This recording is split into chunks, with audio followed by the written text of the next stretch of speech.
Nin ye an ka podcast sendaɲɛko 45 ye min bɛ lase Banema Sogoba ani Nathaniel Dabele fɛ.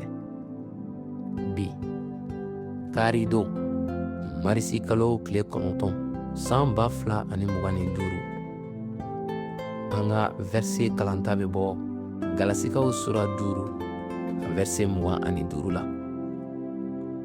O yɔrɔ bɛ a fɔ an ye ko an ɲɛnama don ni senu barika la.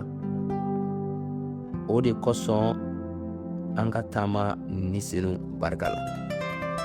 Ka ɲɛnamaya ni senu barika la o dan tɛ ka jɔ i ka danaya la. Nga don o don ɲɛnamaya taama ka ɲɛ minɛ Ala ni senu fɛ.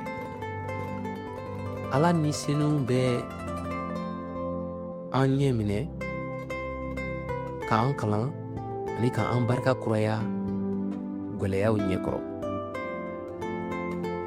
Ka taama ka kɛ ni senu ye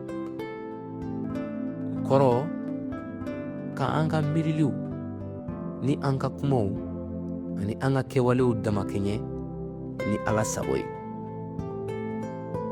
Bi an ka an yɛrɛ bɛɛ di Ala ni senu lamɛnli ma ka a kunkilenna ɲini ani ka ni senu de ɲɛnamaya don o don.